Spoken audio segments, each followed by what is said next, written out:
This is the first episode I've recorded in 3 years. Wow. Why? Back in summer 23, I moved back to San Marcos, which is where I kind of started this. Well, it was Austin, but I was living in that area. Then, even before that, honestly, it was like very sporadic.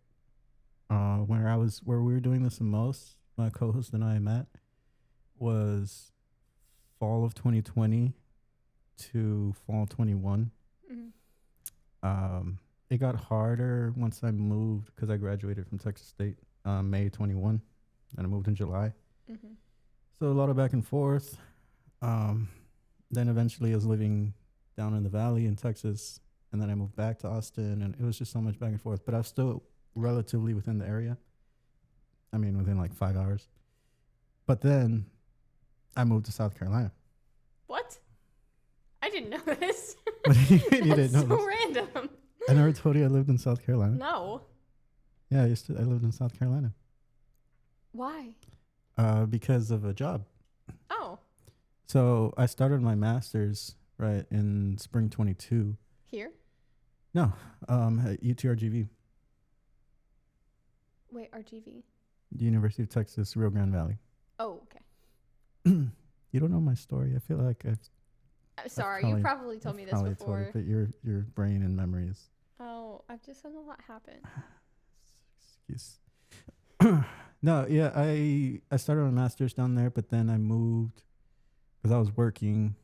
Then I got an internship in New Braunfels, summer 23. So that's when I moved back, and I did a couple more episodes there. It's like, okay, I'm like, all right, I'm gonna start it again. And then I got an offer to work at a national lab in South Carolina. Dang, that's cool. Yeah, and I remember too, I was gonna bring that up here as part of the reason I haven't uploaded and explained, but also I don't know how much I can say it because, because it's a national lab, and it was like sworn to secrecy. Well, I was dealing with nuclear materials, and dude, and yeah, that's so cool.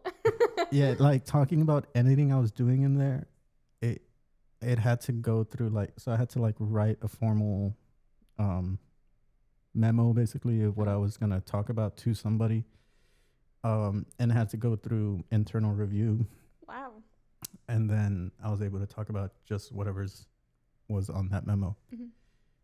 So I was still doing my master's during that time, but I went over there, and then I still had my advisor. I was still doing my thesis, and I ended up doing the rest of my thesis based off what I was doing at the national lab. What was your job? So it was a specific program. So I got a fellowship. Okay. It was called the MSIP, so Environmental Management dash like Minority Serving Institution Partnership Program. So they targeted minority serving institutions, which would be like HBCUs or HSIs, so Hispanic serving institutions. And UTRGV is like 95% Hispanic. So I got an email like in fall of 2022 about this program, and I was like, I don't know anything about this. And they had national labs all over the country, so I'm like, let me just submit something. So I submitted, and then I got an interview in like April, or no, it was February, but it was out in New Mexico for a different lab, completely different national lab, completely different project. They didn't give me that. They wanted something to do with like geo survey and like rock materials, and I'm like, you guys read my resume. I'm an industrial engineer. I don't do anything with materials and rocks and geographic formations. And then they told me I was like one of the final 5 candidates or something. Oh my gosh. I was like, don't give me this job, please. So I didn't get that. I got some other messages. When I got the interview for South Carolina, it was so cryptic. I got an email from just like throwaway account or something, and it just said it had a link to like a application or invite to like Teams meeting or something. And I responded. I was just like, okay. I didn't really know what this was. And then I get on it, and then there's like 10 people on there. Oh my gosh. And it was who ended up being my manager, my advisor. Jeez, no within the pressure. lab. It was a bunch of people, yeah, and they're asking me about a whole bunch of stuff. And they specifically wanted somebody with an industrial engineering background for a specific project. And, well, they ended up choosing me. So I went, and they picked 12 people across the country to go to the, like, different national labs. And I was one of 2 people to go to South Carolina. So I was there for a year. Well, technically it was supposed to be 13 months. But while I was there doing all this stuff, that's when I started applying to PhD programs. And then ultimately I came here. From South Carolina. Yeah, I moved from South Carolina straight to here. And as part of the reason I came here was because I was already relatively close. Right. It was like a 6-hour drive. And my other options was Colorado or Wisconsin. And Wisconsin, I feel like, is so random. They have a lot. It's because it's a manufacturing hub. The Bay Area, so like Milwaukee, all that. There's a lot of manufacturing that goes on in that area, and Detroit with all the cars. And so the programs are pretty good over there, especially because it's relatively close to Chicago. So it's just a lot of industry opportunities. But ultimately, I chose here. That whole process and the whole reasoning will take like 2 hours, so I'll just skip over that. But now I'm here. And then that's when, before I came here, so to get back to like the whole mariachi thing, I came to visit FSU, FAMU, in April of 2024, or March, the end of March. And I knew there was mariachis in Orlando because I had played in Orlando before. My sister used to live there. Oh. So I visited back in 2021, which another kind of funny, ironic thing. But when I graduated my undergrad, I was talking to the person I was living with at the time, my landlord. And I was trying to decide where to go because I finished my undergrad and I didn't have a job. I was trying to get a job in Austin, didn't find anything. I didn't want to just keep gigging forever. And I told him, I was like, I really want to move to Orlando or like Florida. Because I'm like, I've already played all over Texas. I've already done pretty most of what I want to do here. I just want to go somewhere else. Abandoned Texas? For a while. Wow. For a while. You say that like you're not going to Oklahoma. Let's not talk about it. That's gross. But so I had actually full intentions of moving to Orlando. I was like gonna do it summer of 21. And then I ended up moving to the Valley first for a bit. I was like, let me try and find a job. Let me apply to grad schools. And then it just went down that hole. And then ultimately 3 years later, I ended up in Florida, going to school here. Spoken into existence. I did. And so I knew a couple of people, but more of the Orlando area. And then people from the fraternity too, because we used to have a chapter at UF. Okay. So did you know any of the mariachi guys here before you came? Like, did you know them from Orlando? Any connection? No, there? I mean, I'm much older than them too, right? Like when I was around here 3 years ago, they were freshmen maybe at FSU. And they hadn't even started this group yet. Old. Yeah, I'm old. You're old too. Not as old as you. Funny. When I came to visit that weekend at FSU, I had no idea if there was an FSU mariachi or not. I never saw anything. So I was like just Googling FSU mariachi. So I came across some video that came up. And when I was Googling, just a huge coincidence, the exact same day I was here, or the day that I had free, it was Carlos's senior recital. Oh, wow. And he did half classical, and the second half was mariachi. Awesome. And so I went to it.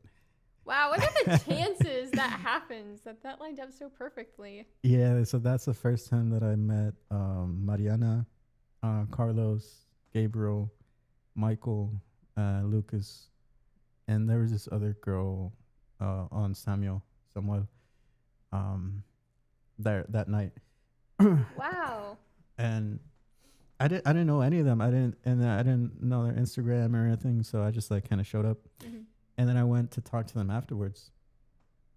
And then they invited me to. So they went to Olive Garden afterwards. Oh, that's cute. To have dinner for the recital and stuff. So I went, and yeah, that's where I talked to them more, met them, my Carlos's parents, and all this stuff. And so I was still deciding where to go. Uh-huh.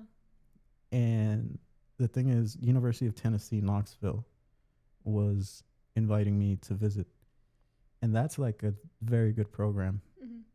And a lot of money.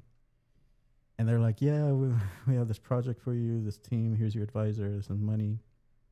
So, I keep emailing, where's the money? Where's the letter?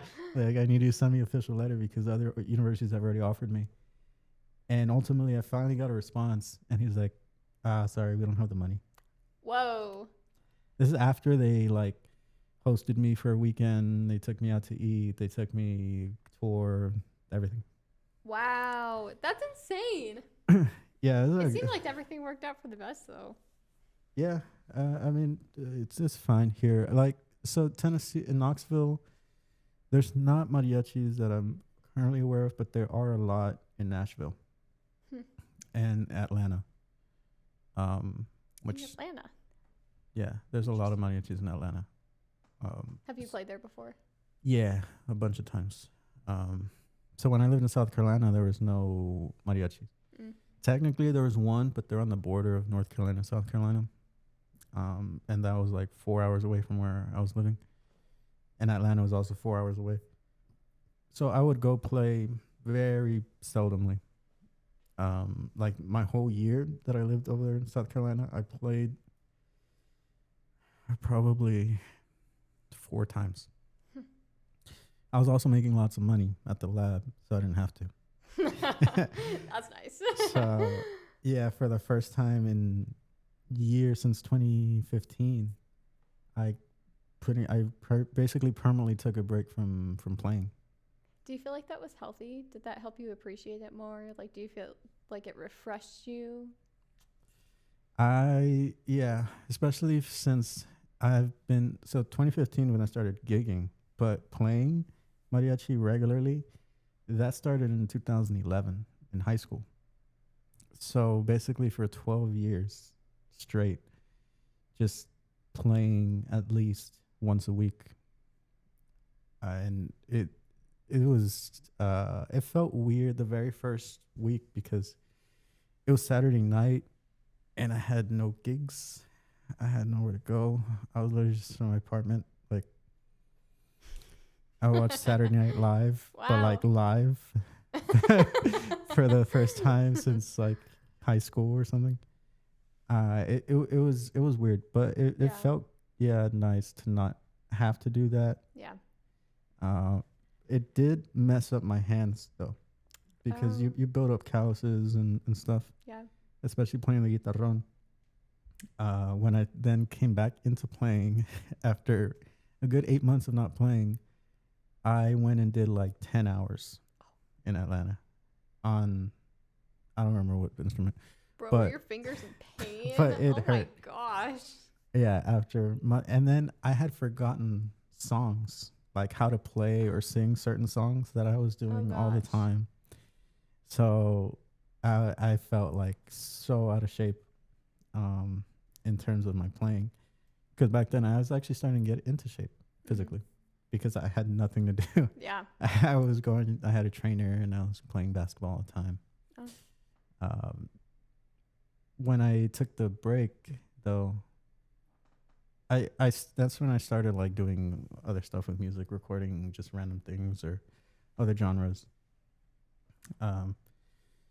Then So then I ended up coming here, and it was interesting with these guys because they started the mariachi with no experience having ever been really in a school group. Gabriel technically did. He says he did. he played like in 7th grade in Austin, in 7th grade mariachi or something. That's awesome. They offer it in middle school. Yeah, but the Austin mariachi scene, school district scene, is horrible. Oh. And it's not so much their fault. It's that the school district didn't put any money in it. So Right. there's literally math teachers, science teachers Oh, teaching a mariachi program sucks. because nobody wants to do it. So I'll do it. Put me in coach. I feel like that has so much potential. Like, especially in Texas, like they could really build that up so well. they could. And then also it was funny when the UT Austin mariachi years ago, this is like probably 2017, were starting to get better or really try to invest in themselves. They were asking for donations from people for suits. Mm. And all the comments are just like, why is any UT ensemble asking for donations? And UT is one of the biggest endowments in the country of money. Ultimately, they ended up getting money. First was donations, but then once the school kind of started seeing them like as a legitimate group, they started giving them a budget. Good. But it took a long time. Yeah. I mean, this is 2018, and UT Austin Mariachi has been around since the 80s and 90s. So, when I came here, it was completely student run. Like, Carlos and Gabriel started it. 'Cause they're both from Texas. They had some experience in mariachi, but they're classical players, right? Their degrees were in classical Right. performance. So I came. Carlos technically graduated, but he started his master's. Gabriel was a senior. Michael graduated, and Lucas was, I don't know what he was. Is he still a student? He's still a student, yeah. Okay. He's supposed to graduate in the fall. Okay. We'll see. What they did was so crazy to me. And this is where where we were talking about earlier about how the structure of rehearsals, how unorganized, or all this stuff. Yeah. So part of that, I'll take blame for that because I completely disrupted whatever they were doing before. Mm-hmm. Because I completely disagreed with almost everything they were doing. and it was no shot to their musicianship. It was the fact that they never were part of a school group. And the way mariachi is run in the school is not the same how you run it at a gig. Right. Like, at all.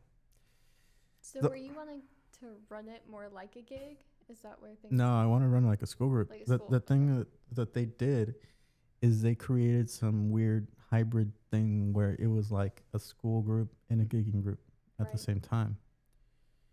And that's what bothered me the most because you cannot do both. Right. It's just like I don't know how to explain it. So like at Texas State, one of the top mariachi programs in the country, right? And that's why I went there and I made it and stuff, right? Competed and all that. We got called all the time to perform for people's weddings or birthdays, even alumni or a faculty, and we never did them. And it wasn't because we couldn't. It's just it's like separation of that's a gig, right? And this is a school ensemble. Mm-hmm. Right. It's like if somebody calls the USO or UPO and be like, can you come play for a wedding or Yeah. something? There's a big difference. Right. You're not going to send the orchestra or even like a piece of, you're not going to tell like your concertmaster and tell some trumpets or some like, oh, go handle this gig as the university's symphonic orchestra. Like, you don't do that. Yeah. Because now you're representing the school. Then you're taking money, and that's also not allowed. And so that's how they were treating the group. They were taking gigs at restaurants, at birthdays, out on the ranch, and saying, "Oh yeah, we're the FSU Mariachi." And I was like, "What the hell are you doing?" Like, you can't, like, legally. First of all, you can't do that. That's against a lot of rules, and if the school were to find out, that you would be in a lot of trouble. They would just cease and desist, right, the group completely immediately. Yeah. And so now you're also conflating what it means to be a school mariachi and a gigging mariachi. So growing up in the gigging, so my senior year in high school, there was about 7 of us that were seniors in the mariachi. Can you guess how many of those 7 ended up gigging, like, outside of school? All of them? 1. Oh, just kidding. This is me. Oh. Technically, there's 2, but he only gigged for about a year and he stopped. Wow. It's just 1, and that wasn't just my school, or that wasn't just because I'm like good or whatever. That's just across, everywhere, and so we would treat it like a sports team. So varsity soccer team, how many of them actually go out to be professional soccer players? 0 to 1. Yeah. And it would be the same thing for mariachi, because there's just a certain level that you have to kind of get to. And the school mariachis don't prepare you for that. Right. So we would work on a concert, a very set list, 10 songs, 15 songs. On top of that, we do a performance competition. And those are like a 10-minute set, 7 to 10 minutes of just continuous playing, because it would be like a medley.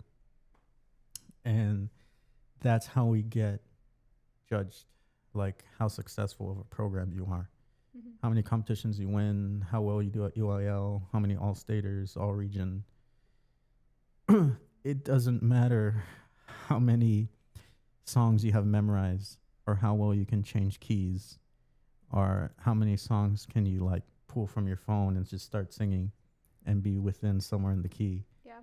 Because we're not going to do it. You're not going to get on stage and be like, does anybody have requests? Anybody in the crowd? Right? That's a completely different skill set. Mm-hmm. So a lot of the players in these top high school groups, even the top high school groups like Roma, Rio, the percentage that gig from them is still very small. It's like less than a handful. So do you learn the gigging culture and how to gig just kind of by doing it, by like just meeting the right people and just transferring into it? Yeah.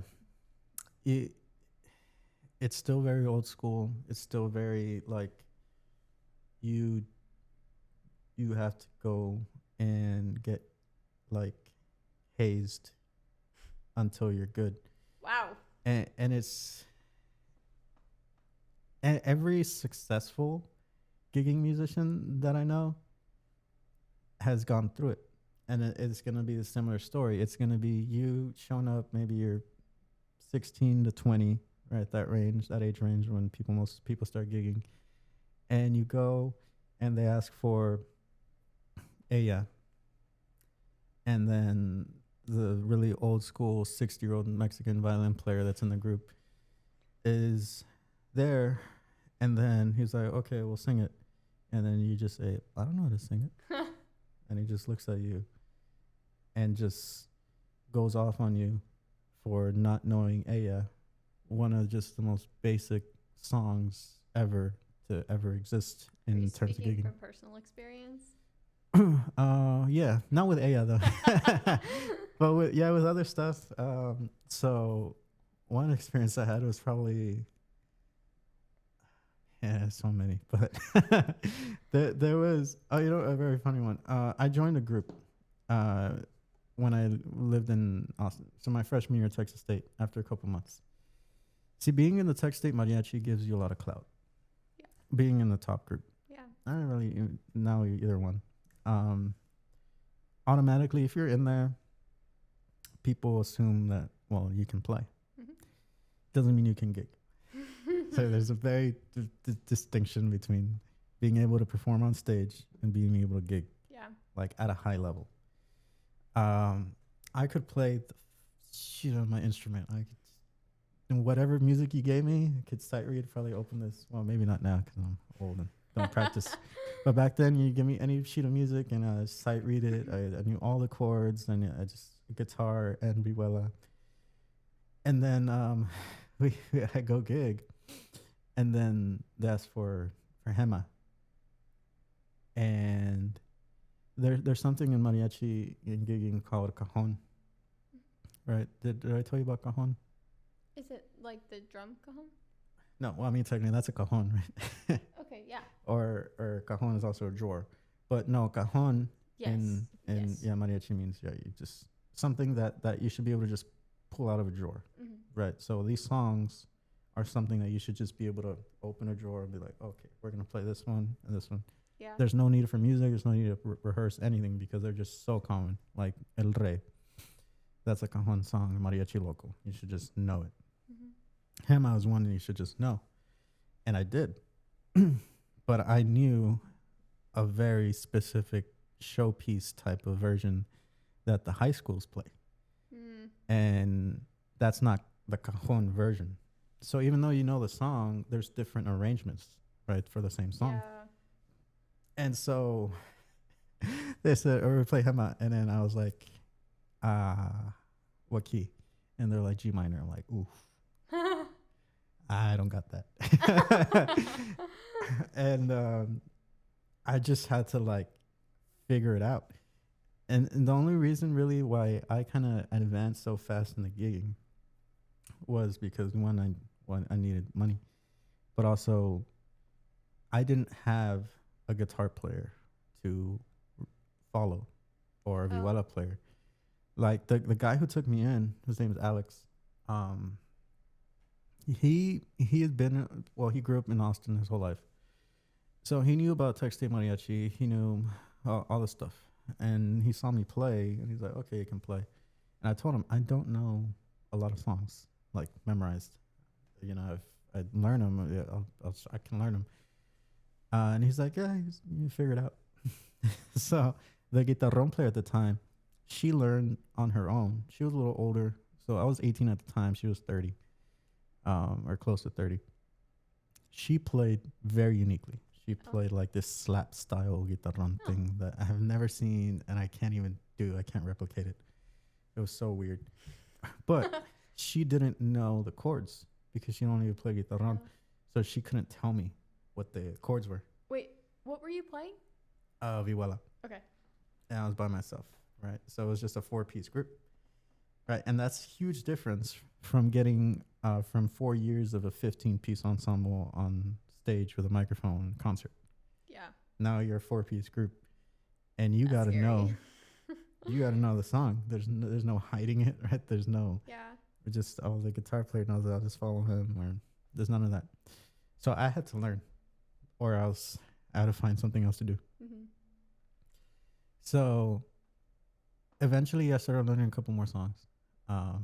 But so we would do like Jesuita en Chihuahua, we would do El Rey, Hermoso Cariño, Relámpago. I had learned those. I memorized those. I had a good, I don't know, like 15 songs that I had like memorized, which is absolutely nothing. That's if all you know is 15 songs, you do not go out and gig because you're just not ready.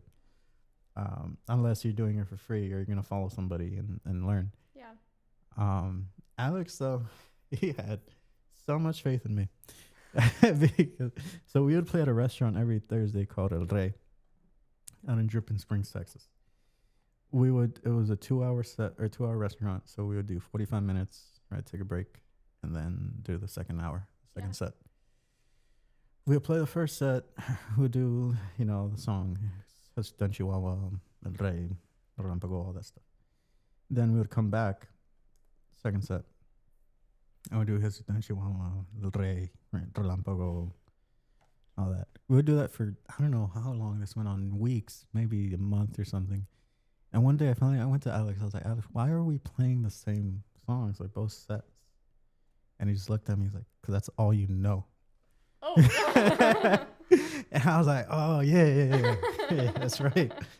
Let me go learn some more songs. So I was lucky that I was around the age of where YouTube started becoming big. Yeah. Right, 2015. And so tutorials started becoming very common. Mm-hmm. And so there was this guy, El Zombie, who he doesn't really upload anymore, but he had so many videos, so many tutorials of like the cajon arrangements for songs. So literally I just learned so many. I learned. That's awesome. I don't even know how many, but yeah, because of that, the video of just being thrown out there. I took gigs where I really shouldn't have. Experience is the best teacher, bro. Yeah, it is. But not everybody can do that. And it's not just like me saying I'm like the best ever. But it's because there are people from Roma, right? And I know personally that, and Gruya, one of the top groups. Gruya just won Vargas last year. They just performed at Carnegie Hall. Dang. Because they're on their winners tour. Good for them. There was these guys, one from Roma, there's another from Gruya, that came around that time to gig. On one of them was a trumpet player, another was like a violin player. These guys were amazing, right? They were like all region, win so many competitions, do these solos, play like amazing technique. The trumpet player played with this group Mariachi Relámpago in Austin that they've been around forever, since like the 80s or 90s. And they had like 6 hours that day or something of gigs. They took the trumpet player and he played the first hour. And after the first hour, he went to the guy that owns it and he says, I'm going home. Because he couldn't do it. Like, he felt so bad because there was no music, right? There was no, and also at this time, iPads weren't really that popular. Yeah. Or having like digital music wasn't a thing, or like these arrangements weren't as easily accessible back then. So it's like, so like in violin, if I tell you, we're going to do Hermoso Cariño, it's like this, and then just show you. Mm-hmm. I'm like, okay, that's it. And then now play it. Now do it a third up because we're doing a different key. And then if you can't do that, it's going to be very hard to gig unless you know the song. I feel like that would take so much practice. It's a skill. It's a completely different skill to learn, to be able to transpose on the spot, or to be able to hear a melody and just be like, okay. So a lot of things, especially melody players, melody or the violin and trumpet players, they have to play the intros to most of the songs. Yeah. And so if they don't know it, they'll go to for some reason, as an armonia player, guitarrón player, we just happen to know the melodies for some reason. Like, it's just like in our heads. I feel like they complement each other, like the lows and the highs. Yeah. But so they'll come to us a lot and be like, how does a song start? Like, I can't remember how a song starts. And so I'll just sing the melody to them. The thing is, I don't know the pitches and I don't have perfect pitch. Yeah. So I'll just sing how it generally goes, but probably most of the pitches are not right. So just based off of my wrong pitches, and the intervals are going to be very close, but I'm probably in a different key or something. I'll just sing the melody to them, and then they'll be like, okay, so they just figure out what I just sung, and now they got to figure out the key and then transpose it to the key that we're actually going to do it in, and then start playing all within about 15 seconds. And if you can't do that, I mean, That's tough. you can still go, but you will never be the main person. You're Yeah. always going to have somebody, right?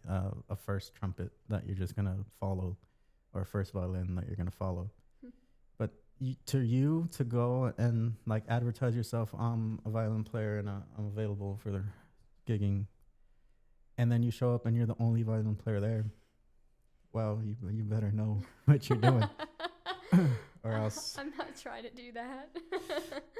But this is for anybody, right? The gigs. That's what. So even these top groups in high school. That's what, so that's why that would explain why, from the 8 people in my senior year, 1 person gigged. That's me. And I wasn't ready to gig. I became ready. I learned over time. Yeah. You also gotta have to want it. You gotta want to do that. But not everybody does. Not everybody can. Not everybody wants to. Even some people in these top groups, like there was one girl who won Best in the U.S. Vocalist at Extravaganza in high school. She went on to play with like UTRGV Aslan, right? The best mariachi, collegiate mariachi there is. And now she's a nurse. Okay. She spent, so much of her since 6th grade, right? Competing and playing violin. She's a good violin player, a great vocalist. Made it to the top mariachi ensemble in the country. And she's a nurse. I mean, I don't blame her for that shift, though, because I feel like the longer you do music, like, the more it makes you not want to do music. I just feel like the burnout hits hard. It does. Similarly, it's like, and I think that's the biggest thing these guys didn't understand that I was trying to get across. Yeah. School mariachi to me and to people in the Southwest, it is like sports. Mm-hmm. Because people start it at such a young age, and then by the time you're a senior, even though you could be amazing, you could get scholarship offers, you're just burnt out. Yeah.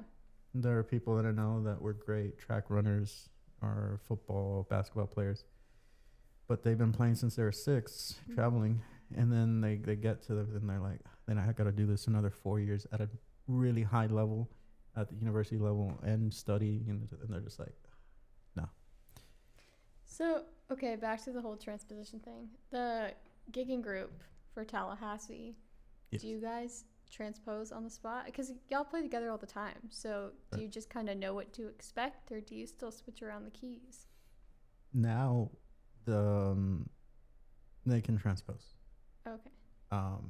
But again, so we have different musicians. Gabriel left, right? He graduated. Now he lives in Tampa. Right.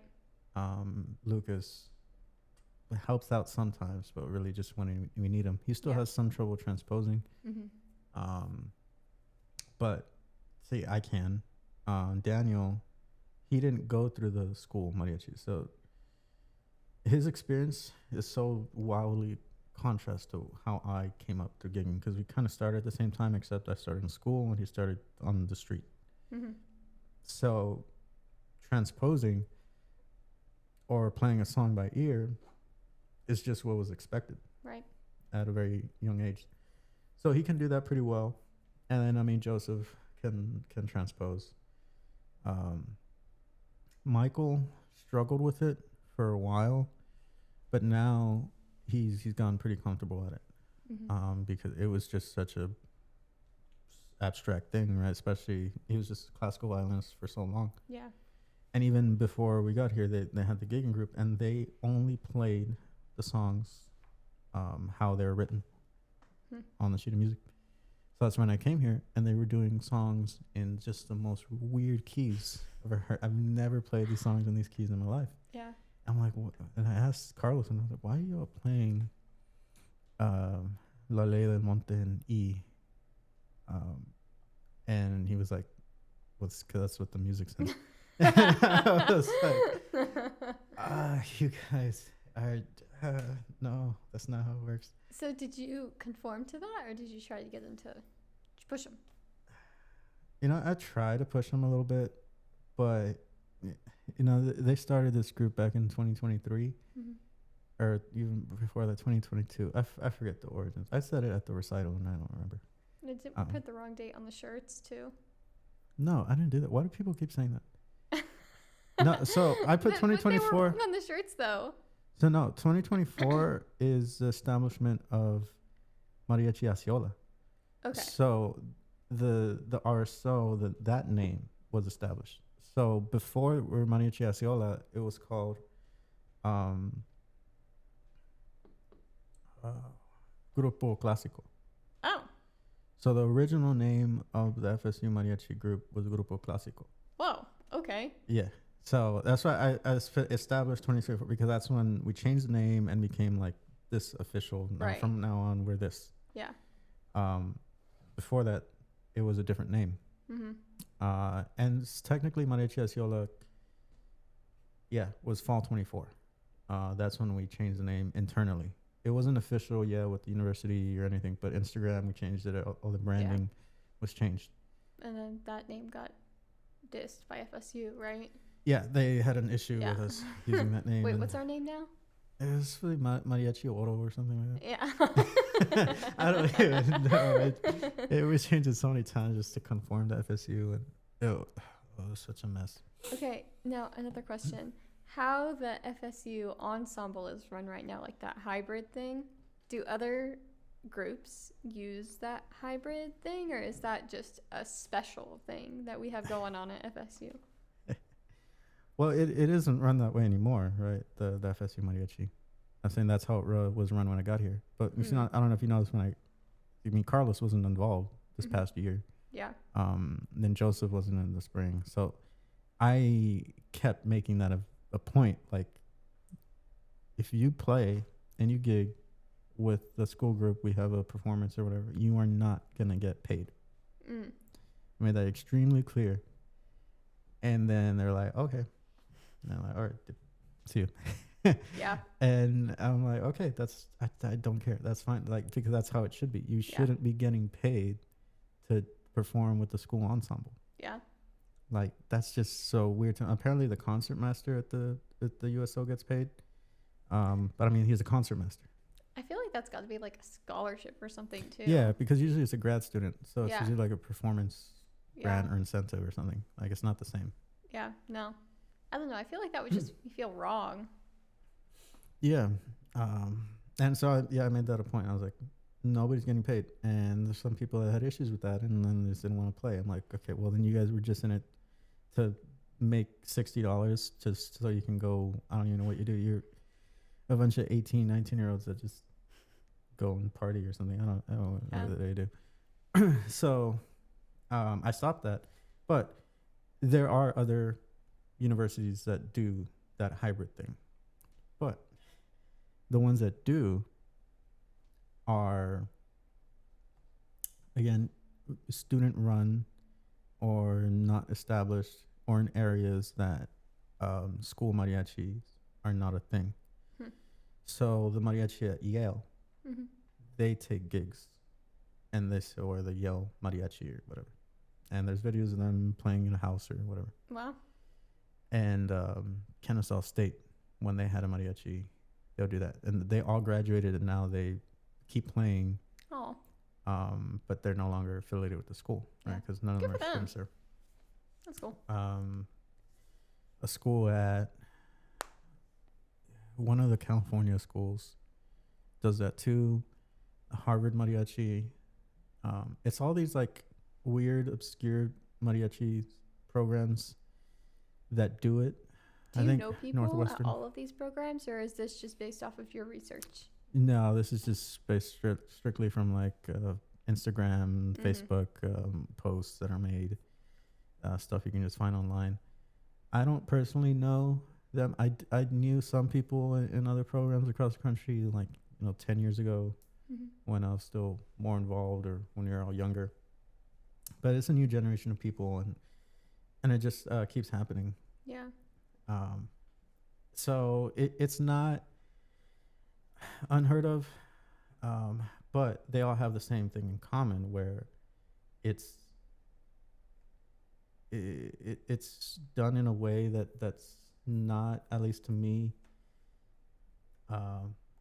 beneficial to mariachi education, and specifically mariachi education. I'm not talking about like beneficial for the students for money or exposure of mariachi, because it's going to bring exposure. It's going to bring all that stuff. Right.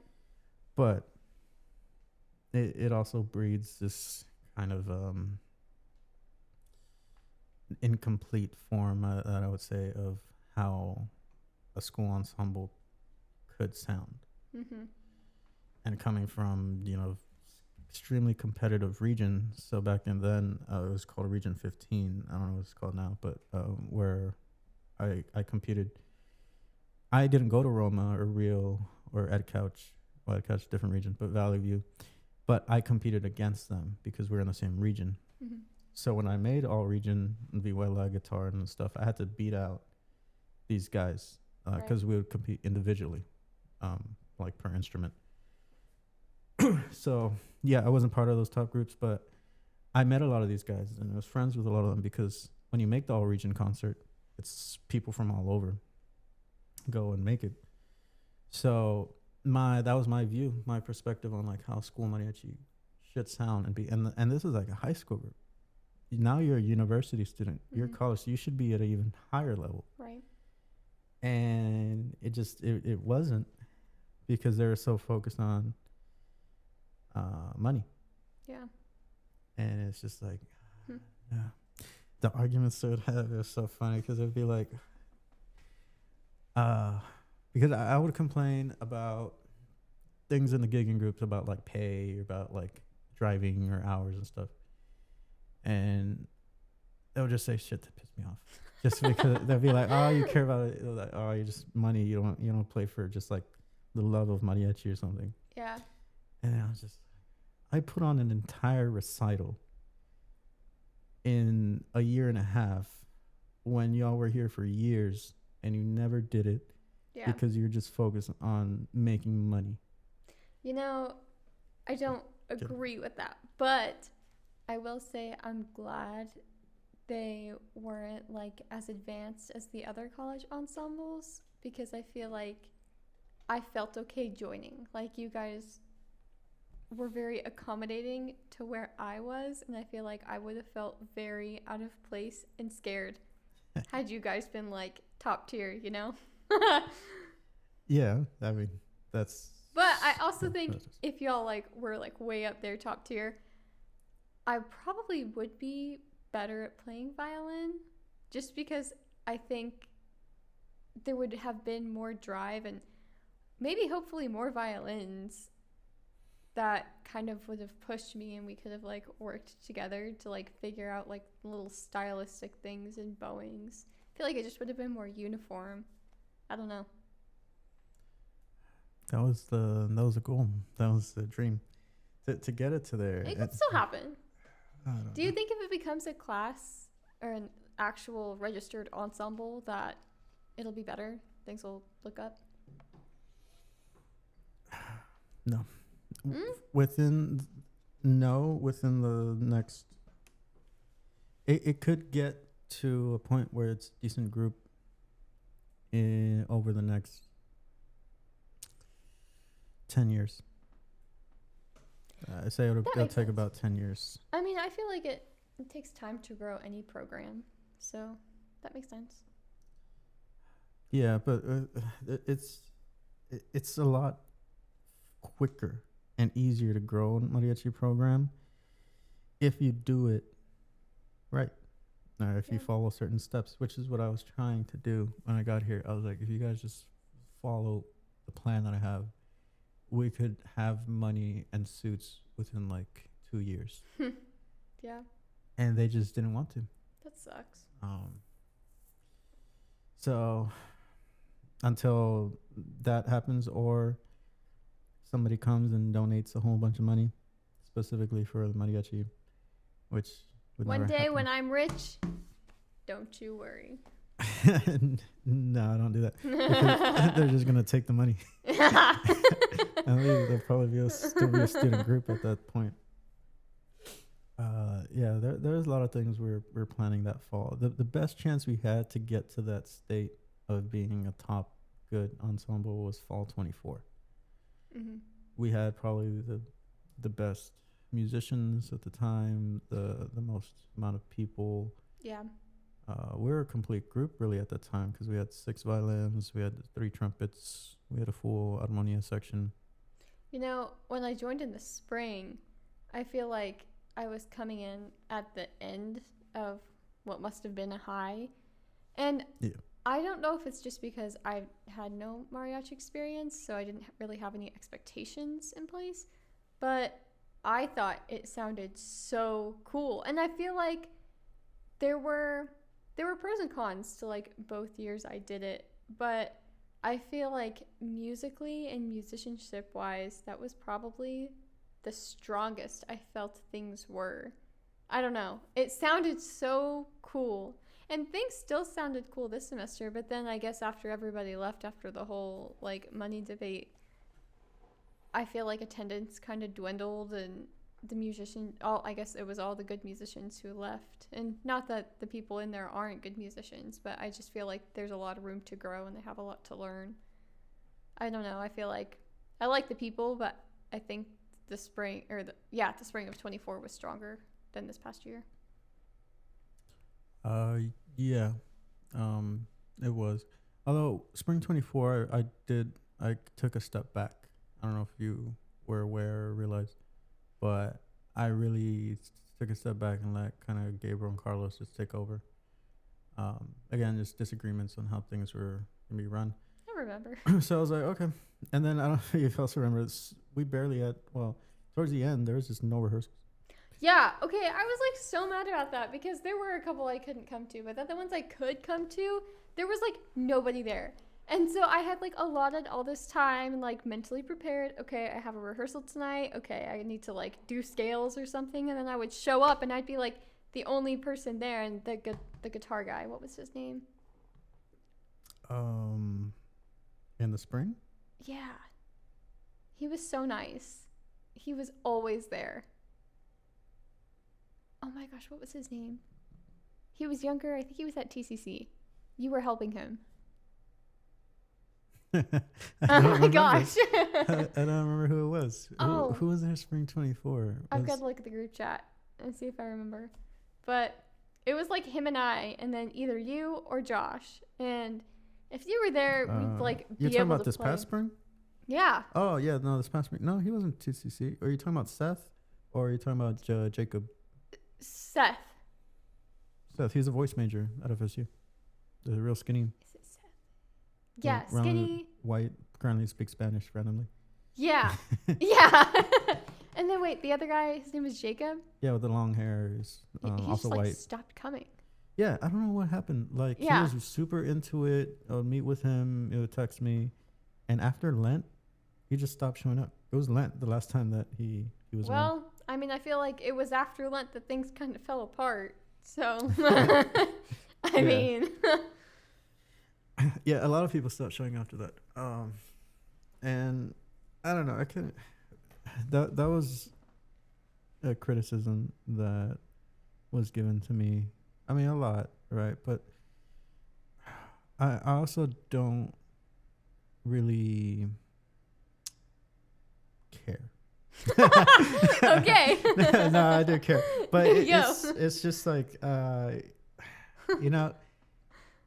being told by a 19-year-old that you're not a good teacher on something that I've been doing for 15 years and they've been doing for a year or 2 years in a very vacuum type of environment, it doesn't bother me. Okay, I've got to say there were a few times where I was just so pissed off because I have a whole music degree, bro. I mean, like, no, violin is not my primary instrument, but I know how to read sheet music. And there were a couple times where somebody was like, no, you came in wrong. Or like, no, that's not right. And I was like, let's do it again. Because I knew I wasn't wrong. And like, I know I'm not well versed in all mariachi repertoire, but I know how to read sheet music. I know I am not wrong. Sometimes I am. But in those instances, I was not. Oh, it got on my nerves. So you wanted to fight? Yeah. Sometimes. You fed out. No, so, I did a lot of reflection, even during the 2 years. Mm-hmm. I would go to Texas State throughout the last 2 years for different reasons. But one thing I would do, what I was trying to do is, so Texas State has their set rehearsal times, and it's been that way forever. I mean, when I was there, it was the same rehearsal times, and to this day, it's still the same. So I assumed, even though it's been like 3 different directors. So I'm like, oh yeah, I'm pretty sure they're going to have rehearsal at this time. Let me show up. And I know the current director. The way I know him is crazy. In 2015, I made the All-State Mariachi. So I made it on Vihuela.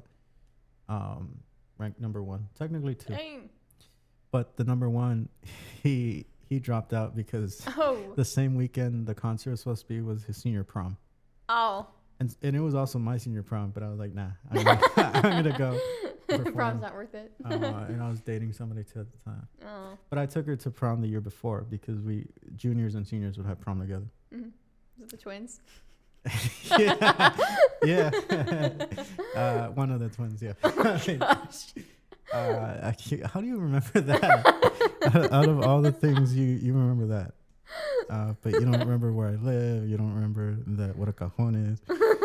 You remember the twins. This is when I was 18.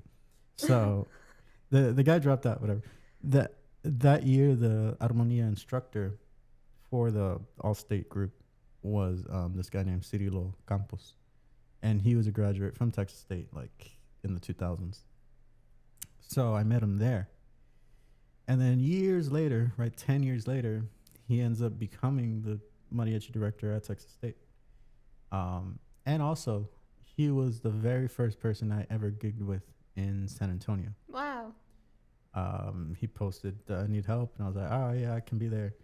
And he remembers that. God, I was so bad. That was my first, that was technically my second gig ever in the Central Texas area. Wow.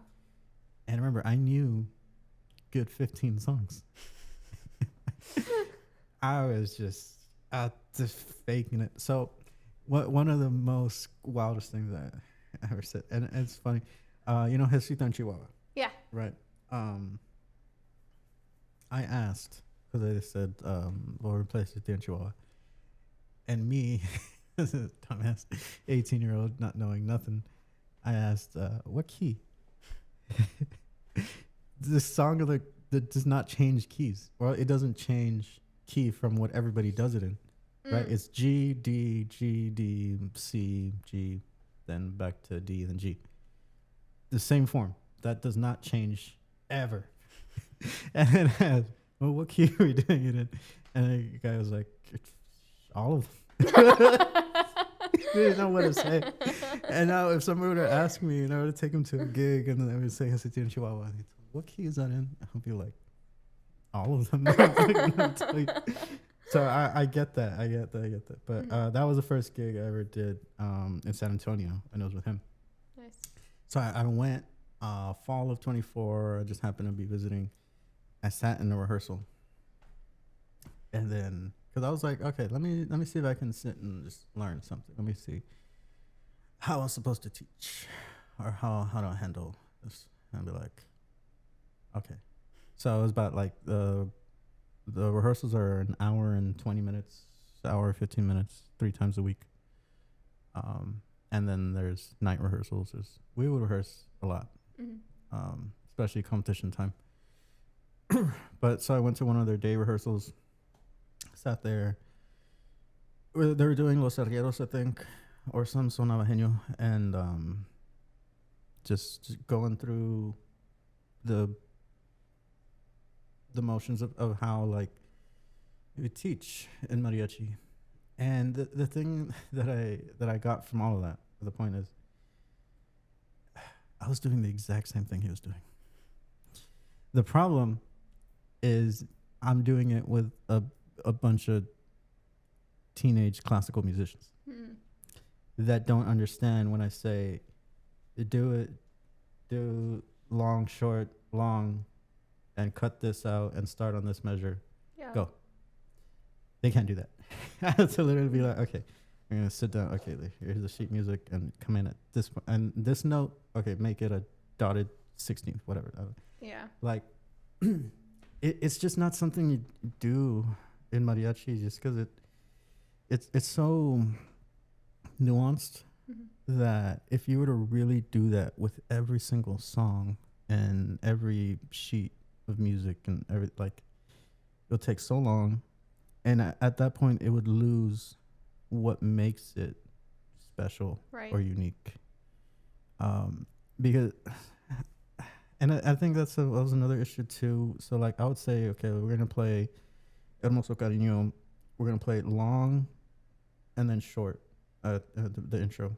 So instead of ba ba ba ba ba, and they're just so used to playing ba ba ba ba ba, like just quarter, and then I was like ba ba ba ba ba ba. Change, just that simple little change, and it was just like so much to be like, well, like what does that mean on the music? Yeah. And I'm just like, I don't know. Use your ear. It doesn't matter. Yeah. But the thing is, I would say to do that, and I think in their minds, or just like in classical music's minds, I've never fully been in an orchestra from like beginning to end. I have played in an orchestra, but I just go to some rehearsals, so I never made it all the way to I'll be in a concert.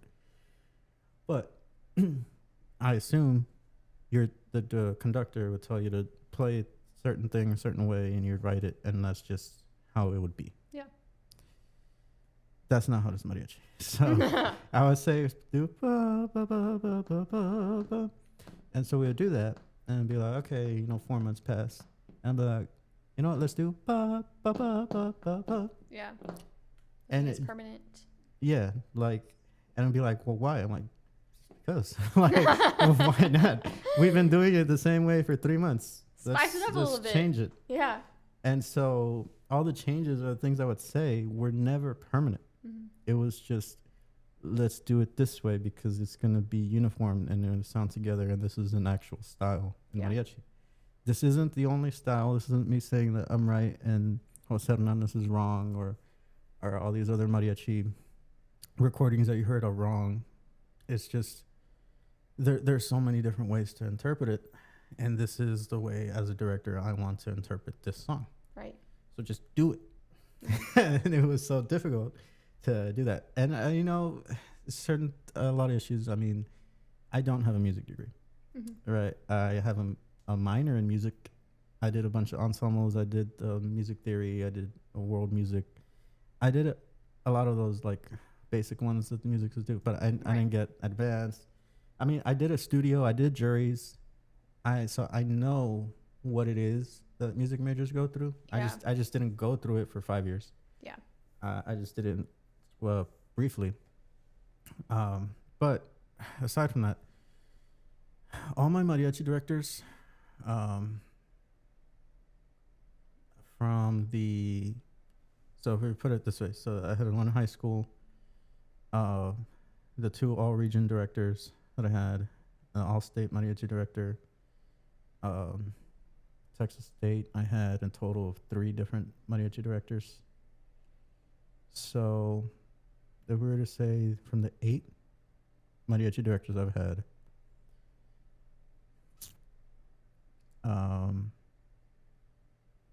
one of them, not 2 of them, had degrees in music. And neither were in mariachi. One was a percussionist, and the other was a classical violist. Wow. So it does not matter. Yeah. That's my point. It does not matter that I don't have a degree in classical violin to tell you play this long and short. I mean, I feel like with mariachi, it doesn't have nearly the same history as classical music. I feel like it just can't be taught the same. Like, I feel like it's all passed down by rote you don't really use the music like you do, or the sheet music like you do classical music. It's just a different way of teaching and a different way of playing. I feel like you don't need the same qualifications to teach mariachi that you need to teach classical music. They're different. Yeah, you don't. And so they pay attention to every single thing you said, right? And I said something, of course, that was hyperbole in one of our first rehearsals. I was like, music does not exist. Everything of music does not exist. No, of course it exists, but the sheet music does not matter. Like, it's just a guide. It's just like, that's the main melody. These are the notes. The note value is subjective. And it was just like so much fighting. So the classical players that were good, they just couldn't adjust, didn't want to adjust. And the ones that could adjust didn't want to because they felt like they already knew or had the style because they've been doing it for 2 years or something. With no director, with no past experience, with nothing. I'm like, how do you know? You had no teacher. I've been in so countless amount of conferences over 10 years in the education system, teaching myself. So at Texas State, one of the things we had to do was go and clinician middle schools and high schools and judge. So I'm just like, I've been around this for a long time, and I don't have a degree in teaching mariachi, but also that didn't really exist until the last 5 years. Right. So it was just, a lot of like back and forth. I had to deal with people's egos. And it was funny. It was one person told me, it's like, you have a really big ego. And I'm just like, I'm the director. I tell you what to do. That's literally the point. What do you mean? Being a director is. They were like, well, you just tell me what to do. I'm like, yeah, because I'm directing you to play the music how I want you to play it. And also another criticism too was funny. It was like, oh, you didn't really like demonstrate how to do it. You just like show a video. And I was like, so again, I don't know how it is in orchestra, but does the conductor play every single instrument in the orchestra? They normally have some knowledge of it. Yeah, no, that's not what I'm saying. Do they play it No. at a master level? No. Every single instrument in the orchestra? So why am I expected to be a master violinist, trumpet, and armonia player? Yeah. Like, that's stupid. I also want to add that there are definitely conductors with big egos or directors with big egos. And I don't think that you have a big ego. Some men out there, for sure. You're not one of them. No, I never felt like I had a big ego. I just had a clear vision and a lot of experience in doing this. And I was like, this is just how it's done. Like, in a way, they felt like attacked or being like, oh, well, you've been doing it wrong for the last 2 or 3 years. And well, I mean, it was. But it's just because, like, you didn't know. And I'm trying to tell you past the knowledge of the past 15 years of my life, this is how it's done. And they're just so ingrained and indoctrinated in how they're doing it that it wasn't gonna work. Yeah. So ultimately, we did what we could. We could have had an amazing recital fall 24, even better than the one that was fall 25. Yeah. Musicians, right? We had a complete group.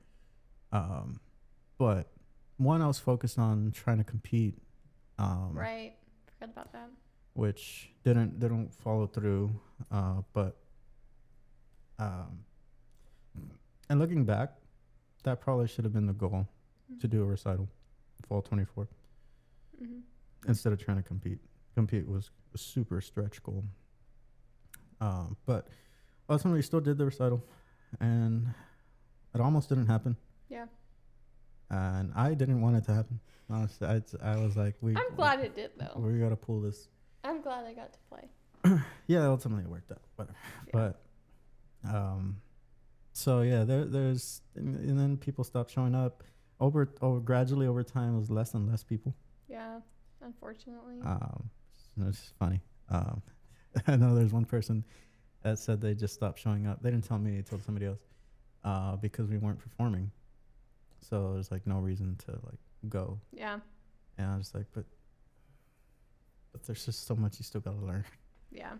Uh, I don't know. I feel like it would do well as a class. I feel like that would give people more of an incentive to show up.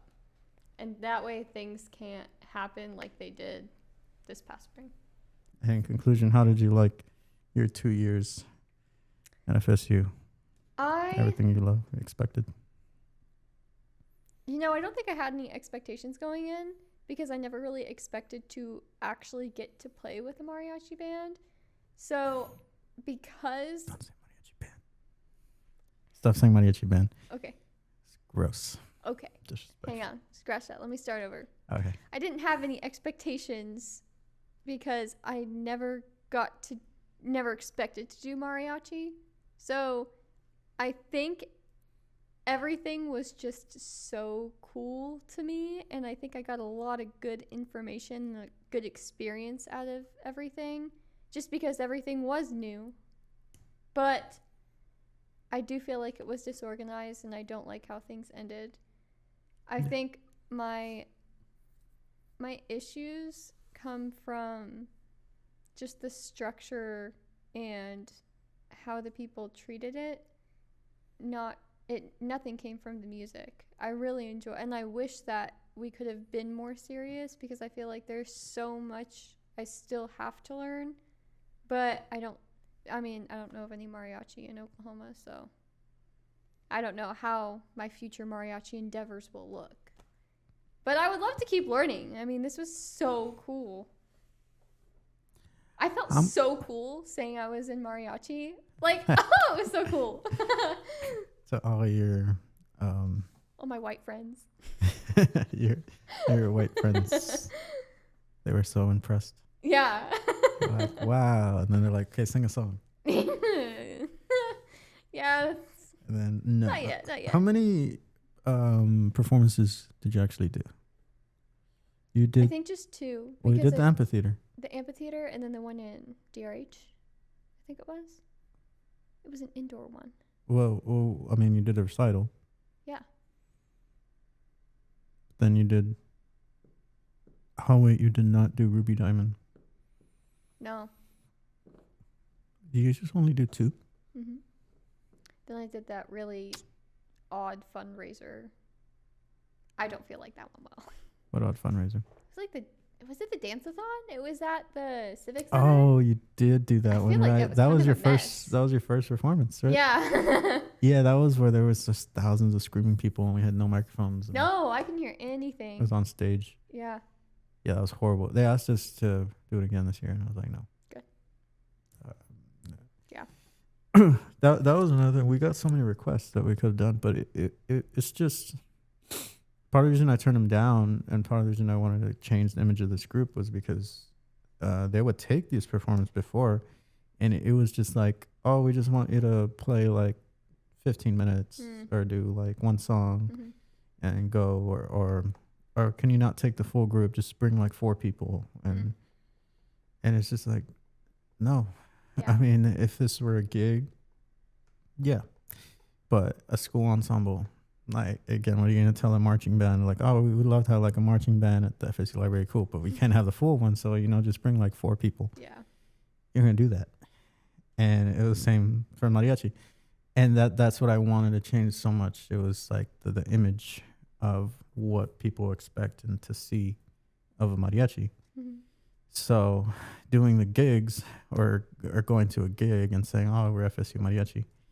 That's the perception people are going to have. That's the image. And some of these people are maybe go to FSU or administrators or teachers or students. And then that's just what they think of when they think of a mariachi in general. Not even just FSU mariachi or anything, just mariachi in general. And it's just not, it's wildly different. Yeah. But I don't know, maybe let's see what happens over the next couple of years because I'm still going to be here for a while. Keep me updated. Tell me the tea. You're going to come as a clinician? Yeah. You know, there's a mariachi ensemble at the school I'm going to be teaching at. I think it's middle school. Really? I think it's middle school. Yeah. And you can say you have collegiate mariachi experience. Yeah. No, the teacher who teaches is very good. So if she needs help, I just kind of want to sit in and see how she teaches, because I'm sure I'm going to get a lot of information from watching her do things that I just had no idea was a thing. You know where you should go to, though, this year? Since now you're going to be closer and you're free and you have a master's degree and you can do that whatever. mariachi conference? Yeah, go to Extravaganza in San Antonio. You got to send December. that to me. I wonder if I could get it paid for. I wonder if they'd pay for my travel.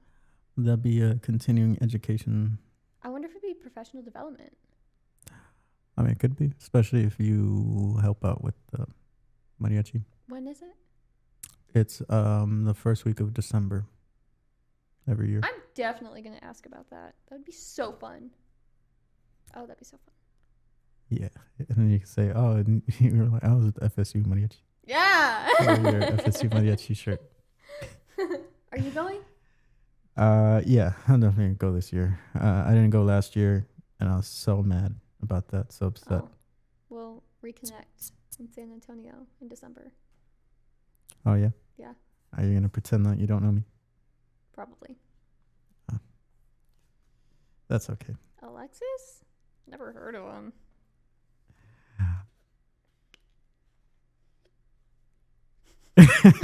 Well, you finished. You graduated. You did a master's degree in what?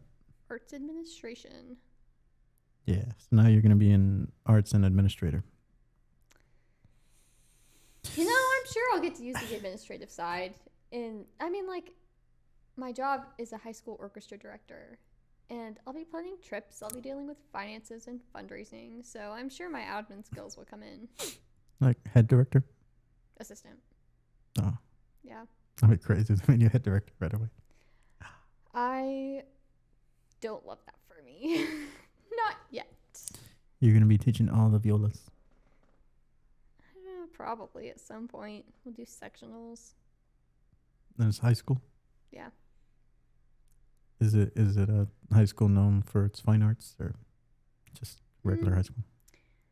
It's pretty well known. I feel like there are 5 big high schools in the Tulsa area, and this is one of the big ones. They have a pretty solid program, solid growing program. I mean, you got something out of the program, right? FSU, I guess just in general. Yeah, I do think I got a lot of stuff out of it. Like, I think my issue is actually putting it into play, like actually using the skills I learned and the knowledge I got. But I think all of my anxiety comes from not actually having an opportunity to put everything into practice yet. I feel like maybe once I'm actually teaching and once I'm actually doing things and utilizing the skills I have, then maybe I'll feel more confident in my abilities. Well, maybe you should have gone and got a job before you did your master's. Yeah. I wasn't trying to live that life, though. You just want to run away from all your problems and your loans? Yep. Like, actually. I was just putting off real life a little bit longer. And now you got to start paying those loans back. I am very confident I can get them all paid off this year. As soon as I move back, I'm putting down a big payment on a lot of them. Really? Yeah, and I'm living at home, so I don't have to pay rent. Literally every dime I get is going straight to my loans. I'm going to be living extremely cheap this year. I will be debt-free. May 2027. Speaking it into existence. Really? Because Really? a record of it, so. Yeah, yeah. And play this on. Send clip this clip. Yeah, May 2027. May 27, and I'm going to ask you to show me your loan balance. I'll send you a screenshot, And then I'll send you my bank account. It'll be like zeros. You know, I haven't used this thing in 3 years. So there's things honestly I forgot, and I'm like, why is this like You're doing great. on? It's like highlighted red. Oh, there it is. I'm smart, right? I used to do this full time. So yeah, that's it. We're done. Bye.